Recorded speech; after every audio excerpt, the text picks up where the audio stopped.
Una la presentación de nuestros invitados, el teniente coronel retirado de la Infantería de los Estados Unidos, Octavio Pérez, analista y, por cierto, un hombre que estuvo en Corea, como nos ha contado recientemente. Bienvenido, señor, muy buenas noches. Un placer tenerlo con nosotros.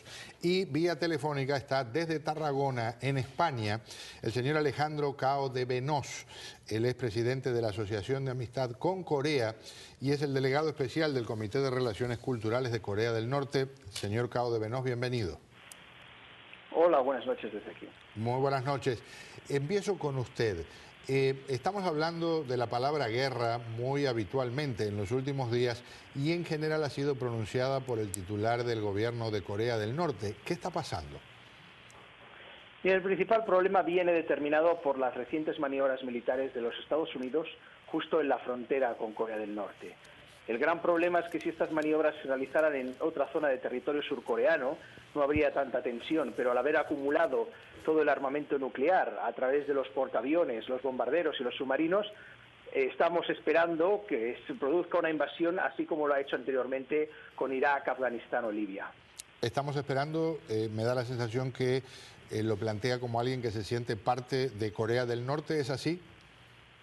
Sí, lo soy. Llevo 23 años trabajando para el país, aunque haya nacido en España. Cuando hablamos del gobierno de Corea del Norte, es considerado básicamente una de las dictaduras más retrógradas que hay en el mundo. ¿Qué le dice a quienes dicen eso?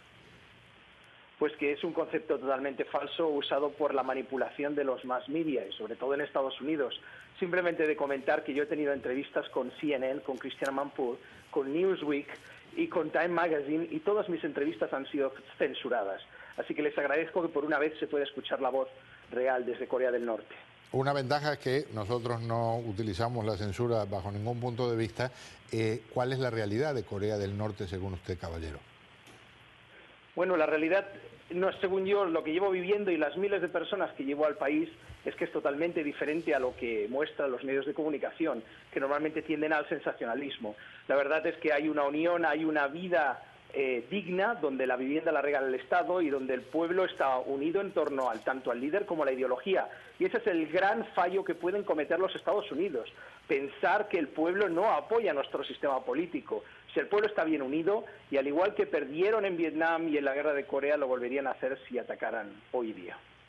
En su cálculo, usted conoce mucho más que nosotros la forma de pensar de la gente del gobierno de Corea del Norte. ¿Qué tan grande es el riesgo de que más allá de una decisión haya un error, haya un impulso, haya una circunstancia que lleve a que vuele el primer balazo y después sea casi imposible detener lo que ocurra de los dos lados? Exactamente, ese es el problema. Las bases norteamericanas ya están ubicadas en Corea del Sur y lo tienen colonizado hace tiempo. Estamos acostumbrados a ver a los americanos y surcoreanos realizando maniobras. Es lógico, Corea del Norte tiene también sus maniobras militares, pero que no las hagan en la frontera, y mucho menos en la Northern Limit Line, que es la frontera marítima declarada unilateralmente por los Estados Unidos. Esa frontera jamás fue acordada y es el foco principal de tensión. Simplemente recordar el hecho trágico que sucedió en el 2010. El incidente de la isla de Yeonpyeong.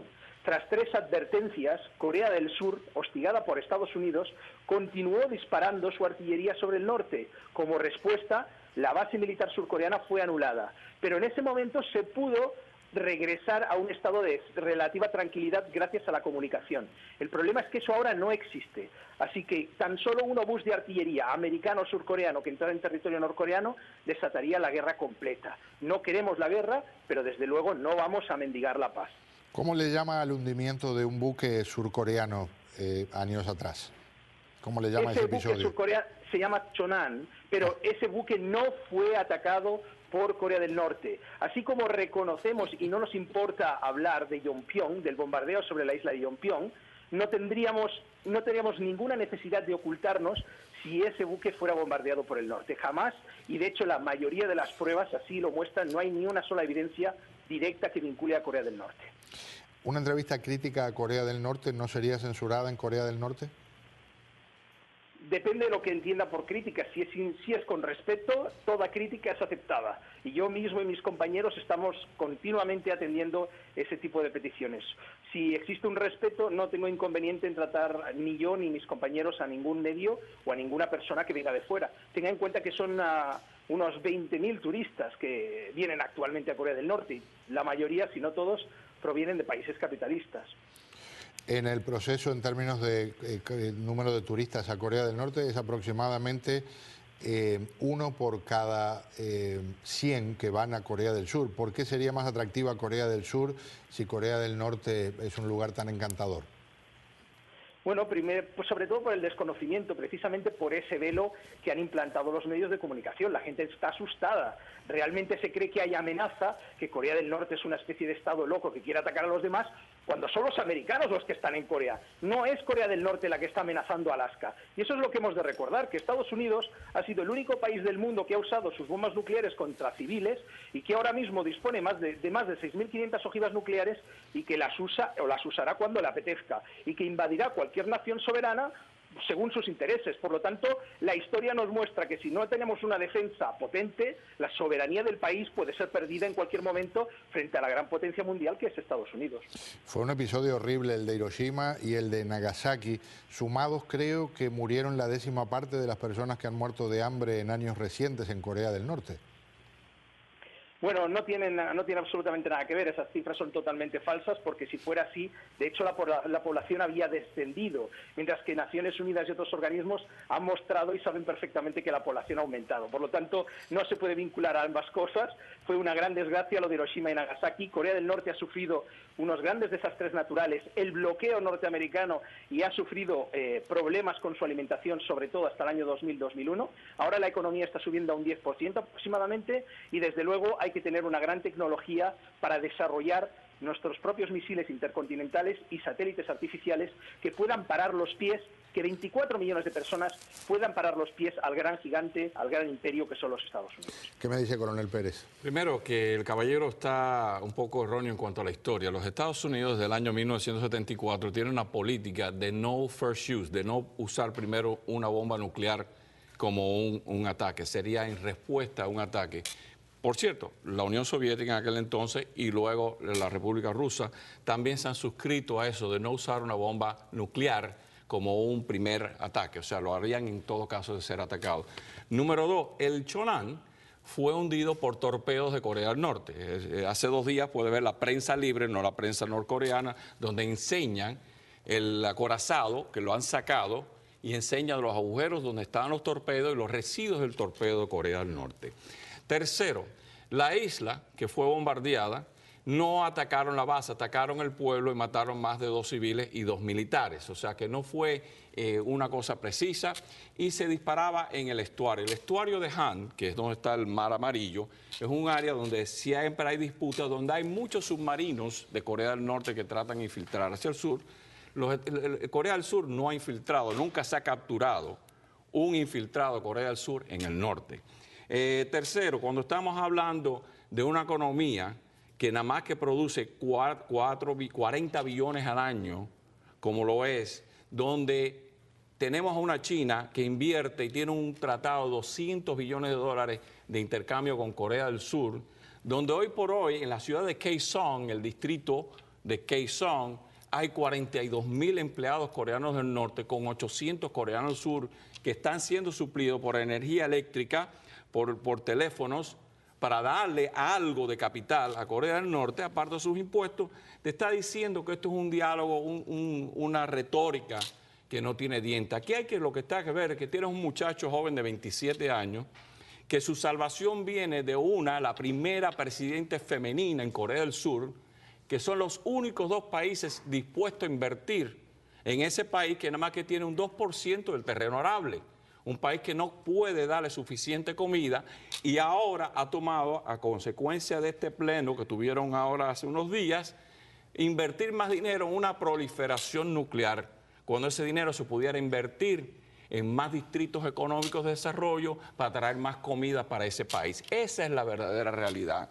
Y eso es lo que tienen toda la prensa libre del mundo que sabe de Corea. Tú pones un coreano del norte de 21 años al lado de un coreano del sur y ves la malnutrición. Y eso te lo puede decir cualquier doctor que te pueda, un endocrino, que pueda analizarte la estructura corporal debido a la malnutrición que tiene. Y eso no es víctima de un bloqueo. Eso es un país que lo único que ha hecho, por los últimos 30 y pico de años y gracias a las sanciones que ha habido por los 3 detonaciones nucleares que vendían armamento, que son responsables del plan nuclear que tuvo Gaddafi, del plan nuclear de Irán, porque por ahí es donde viene toda esa vinculación.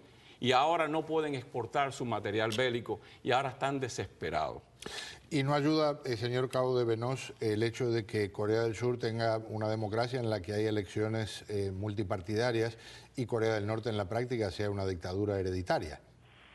No, no es así, no es correcto. Tenemos elecciones democráticas. ¿Tienen elecciones democráticas en Corea del Norte? Sí, señor, cada 5 años y tenemos 687 diputados. Y cualquier ciudadano se puede presentar a la Asamblea Popular Suprema ¿Y cuántos para dar partidos su hay? opinión y representar... ¿Perdón? ¿Cuántos partidos Dígame. políticos hay en Corea del Norte?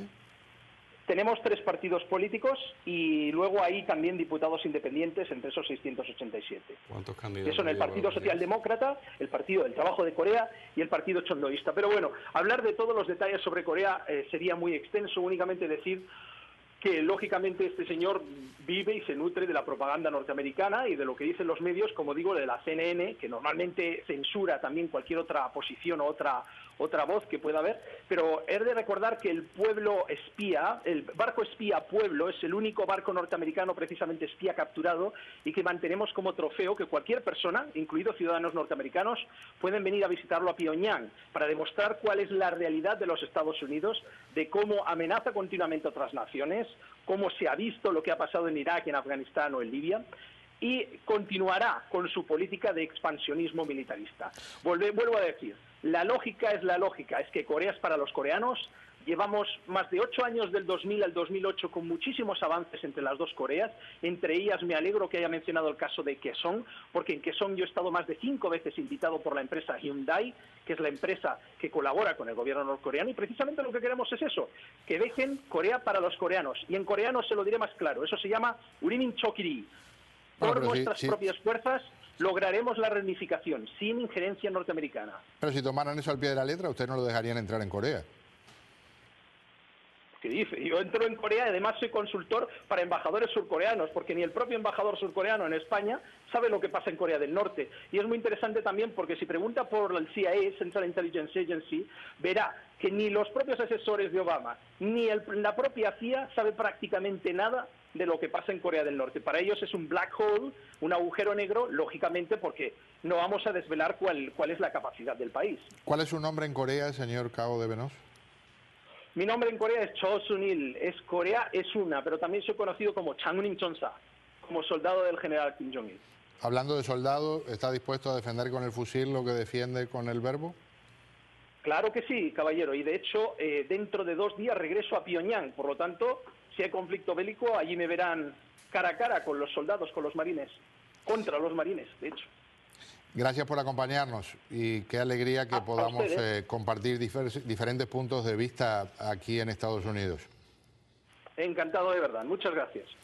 El señor Alejandro Cabo de Venoz, como les decía, y él lo manifiesta allí, representante de Corea del Norte, en este caso en Europa, y pronto posiblemente en las filas combatientes.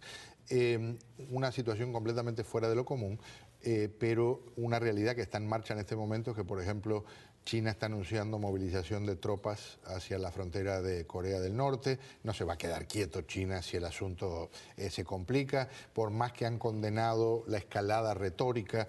Esto pinta mal, Octavio. Bueno, mira, Pedro, esto es bien sencillo. China tiene un tratado económico de más de 200 billones, o sea, 200 millones de dólares al año con Corea del Sur. Lo que te está diciendo, lo que hace es 1.3 billones, 1.3 mil millones con Corea del Norte. En estos momentos China tomar represalias en contra de Corea del Sur o los Estados Unidos, que es otro mercado, 892 billones o 1.000 millones de dólares, eso no tiene ninguna es darse un martillazo en áreas dolorosas. Exactamente. Entonces, lo que estamos viendo aquí, que no le va a quedar más remedio a China. Y otra cosa, como digo, una cosa muy importante que hay que analizar el ego de este país. Primera vez que eligen una mujer. Esta mujer tiene el poder económico de ayudar a Corea del Norte. Fíjate que ella, con todo que es una mujer de derecha, hija del último dictador que tuvo Corea del Sur, Park Chung-hee, que fue un individuo que tuvimos cuando estuvo en el año 80, quitarle los misiles antiaéreos. ¿Por qué? Porque pensábamos que se iba a ir al ataque. Este sí era un individuo que estaba dispuesto a atacar. Todos los planes que hay en Corea del Sur son planes de defensa. En ninguno, o sea, es restablecer la frontera. Nada de seguir hasta el Yalu. Eso fue MacArthur. Lo que te está diciendo a ti, sencillamente, que para ellos se le hace muy bochornoso, muy difícil tener que aceptar que a una mujer, que a un país, que es la península, el sur de la península, que es la economía número 15 del mundo contra la economía 171 del mundo, dependan de la sobrevivencia del sistema. Y ahí es donde estás viendo tú esta retórica que en realidad no tiene ninguna validez. Gracias por acompañarme. Gracias. Vamos a hacer una pausa, pero miren, vamos a...